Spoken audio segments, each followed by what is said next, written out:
चलिए बेटा, अब हम लोग आ गए हैं क्वेश्चन नंबर 2 पे। तो क्वेश्चन नंबर 2 में आप सबसे पहले देखें, दो क्वेश्चन है हमारे पास, A and B. Question number A, what journal entry will be pass when unrecorded liability of ₹15,000 is settled at ₹10,000। एक अनरिकॉर्डेड लायबिलिटी है जो कि हमारी अनरिकॉर्डेड लायबिलिटी है 15,000 रुपये की, उसको हमने कितने में सेटल करा है? 10,000 रुपये में। ठीक है जी, 10,000 में हमने सेटल कर दिया। अब समझ में आपको ये आना चाहिए कि सर अनरिकॉर्डेड लायबिलिटी होती क्या है। बेटा अनरिकॉर्डेड लायबिलिटी उस लायबिलिटी को कहते हैं जो बैलेंस शीट में नहीं होती है, जो पहले से आपने उसको अपने हिसाब में नहीं रख रखा था और आपको पे करना पड़ रहा है, ऐसी लायबिलिटी को अनरिकॉर्डेड लायबिलिटी कहेंगे। तो ऐसी लायबिलिटी जब भी आप कभी भी लायबिलिटी पे करेंगे, ठीक है, तो वैसी एंट्री होगी जब अनरिकॉर्डेड लायबिलिटी की एंट्री होती है, सेम एंट्री होती है, दोनों में कोई डिफरेंस नहीं होता है। तो अब आइए आगे मैं एक पॉइंट आपको समझा दूं कि यहाँ पे जो 15,000 की लायबिलिटी थी, वो आपसे बहुत अच्छी बात ये हुई कि आपने उसको सेटल कर लिया 10,000 में। वो बंदा मान गया कि चलो ठीक है जी, आप 15,000 ना दो, आप ऐसे भी जा रहे हो, ऐसा करो 10,000 दो और बात को ख़त्म करो। और ये 10,000 देने के लिए कौन तैयार हो गया? Paid by x. एक्स कह रहा है, पार्टनर ने जिम्मेदारी ली कि इसके पैसे मैं दे दूंगा। अब partner on the dissolution firm, देखिए पार्टनर्स कभी भी एहसान नहीं करता फर्म पे, ना फर्म पार्टनर पे। अकाउंटिंग का ये रूल है, कोई किसी पे एहसान नहीं करता। अगर पार्टनर ने कंपनी के बदले में किसी को पेमेंट किया है तो पार्टनर कंपनी से पैसे मांगेगा, आज नहीं तो कल मांगेगा। समझ में आई बात? कोई एहसान नहीं है इसने कि वो जी एक्स ने दे दिया बात खत्म हो गई, नहीं। एक्स पैसे मांगेगा कंपनी से, वो बोलेगा मेरे कैपिटल में इतना हिसाब जोड़ दो, मैंने दे रहा हूं आपके बदले पैसे। ठीक है जी, चलिए आइए मैं आप जर्नल एंट्री की तरफ आपको लेके चलता हूं, कैसे करेंगे आप इसको। तो इस जर्नल एंट्री को करने से पहले दो बातें आपको बता देता हूं। पहली बात है रिलेशन अकाउंट से रिलेटेड, दूसरी है पार्टनर्स कैपिटल से रिलेटेड। रिलेशन अकाउंट से रिलेटेड ये है कि रिलेशन अकाउंट जैसा कि आप जानते हैं कि ये एक नॉमिनल अकाउंट है और ये लॉस जब भी होगा तो ये डेबिट हो जाता है, और ये क्रेडिट कब होता है? जब प्रॉफिट होता है। तो इस क्वेश्चन के बिहाफ पे अगर आप देखें तो आप लायबिलिटी को पे कर रहे हो तो ये आपके लिए लॉसेस है, और लॉसेस है तो बेटा ये डेबिट होगा। तो इतना तो क्लियर हो गया कि रिलेशन अकाउंट इसमें डेबिट होने वाला है क्योंकि नुकसान हो रहा है। सर नुकसान कैसे? बेटा लायबिलिटी को पे करना ना डिसोल्यूशन में नुकसान है। समझ में आई बात? सर दूसरी बात, partners capital. Partners capital personal account है। पर्सनल अकाउंट का रूल ये था कि जी वो जो इंक्रीज होता है तो क्रेडिट हो जाता था। अब सर कैपिटल इंक्रीज कब होता है? तो बेटा जब भी आपके बिहाफ पे कभी पार्टनर को पे करेगा ना तो उसका कैपिटल बढ़ जाएगा।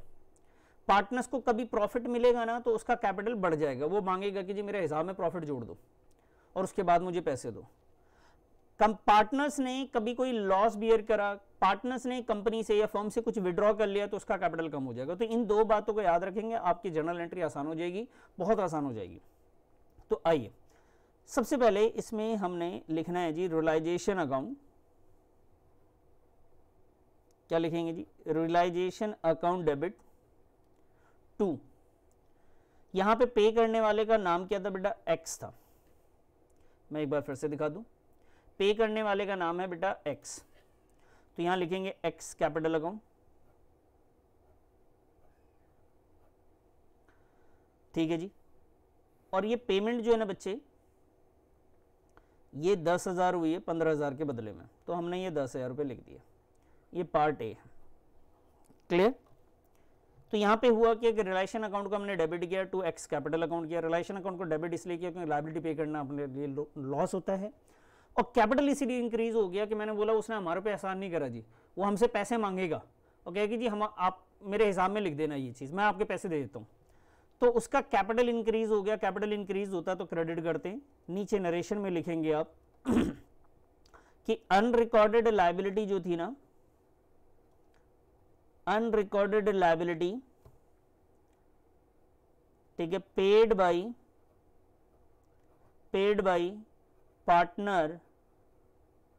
पार्टनर एक्स, इतना लिख लीजिए, आपका काम हो गया जी। ये ए हो गया। लेकिन प्लीज हमेशा जर्नल एंट्री को आप फॉर्मेट में ही करेंगे। दूसरे जर्नल एंट्री पे आते हैं बेटा, इसके फटाफट आइए हम दूसरे जर्नल एंट्री पे चलते हैं। सेकंड जर्नल एंट्री जो है, what journal entry will be pass when the machine having a book value. अब बताइए कि सर क्या जर्नल एंट्री होगी अगर किसी मशीन की कीमत 15,000 रुपए है, is given to a creditor, अगर किसी क्रेडिटर को दे दिया, वो क्रेडिटर जिसकी टोटल वैल्यू 22,000 रुपए हमारे पास थी, एग्रीड वैल्यूएशन ऑफ 12,000 और 12,000 में वो मान गए towards the payments of his dues, जो भी बकाया था हिसाब किताब उसमें वो 12,000 रुपये में तय कर रहे हैं कि 12,000 रुपये लेंगे हम। तो आइए मैं इसको आपको अच्छे से समझाता हूँ। पहले तो देखिए इसमें क्या प्रॉब्लम है।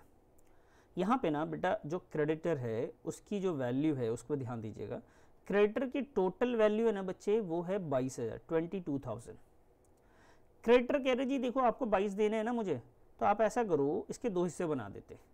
एक जो है आप मुझे मशीन दे दो। आप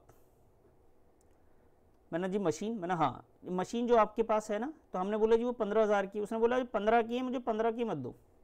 मैं 15 की मशीन की कीमत लगा रहा हूँ 12,000 रुपये, मेरे लिए ये वैल्यू है आपके मशीन की।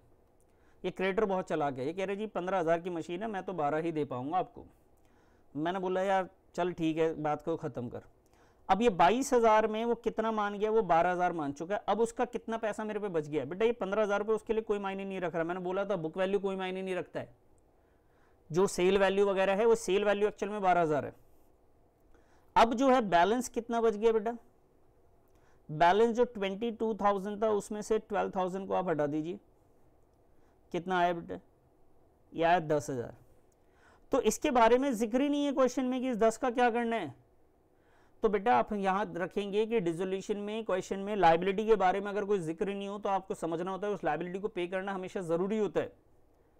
तो इसकी जर्नल एंट्री आप क्या करेंगे, अगर कोई लायबिलिटी किसी एसेट्स को ले जाता है, कोई सेटलमेंट होती है, तो उसकी कोई जर्नल एंट्री नहीं करी जाती है। एसेट्स कोई लायबिलिटी से एडजस्ट किया जा रहा है तो उसकी कोई जर्नल एंट्री नहीं होगी। मतलब ये जो 12,000 रुपये की पेमेंट इधर हुई है ना मशीन दे के, उसकी कोई एंट्री नहीं होनी है। जो बैलेंस बच गया उसकी जर्नल एंट्री हम लोग कर रहे हैं, ध्यान से समझेंगे। अब बैलेंस जो बच गया उसकी जर्नल एंट्री होगी तो उसमें क्या करेंगे, हमें वो पैसे देने पड़ेंगे जी।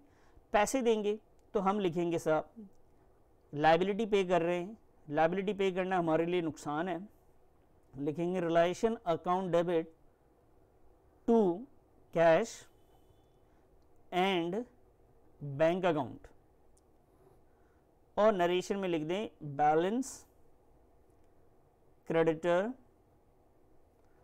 पेड। जो बैलेंस बच गया था क्रेडिटर उसको हमने पे कर दिया सर, कितना पे कर दिया 10,000। बाकी के लिए आपको कोई एंट्री नहीं करनी है। मेरी बात को समझ चुके होंगे। अब आइए एक बार फॉर्मेट में आपको कैसे करना है वो भी मैं साथ साथ में दिखाता चलूँ। ये हो गया जी आपका फॉर्मेट, यहाँ पे लिख दिया आपने in the books of the firm. उसके बाद आपको जर्नल लिखना है, डेट आपने बनाया पर्टिकुलर, और इधर ledger folio debit and credit. पहली एंट्री आपने लिखी realisation account debit to X capital, दूसरा आपने लिखा realisation account debit to cash and bank. तो उम्मीद है कि ये क्वेश्चन भी आपको समझ में आ गया होगा। चलिए जी अब चलेंगे नेक्स्ट क्वेश्चन की तरफ।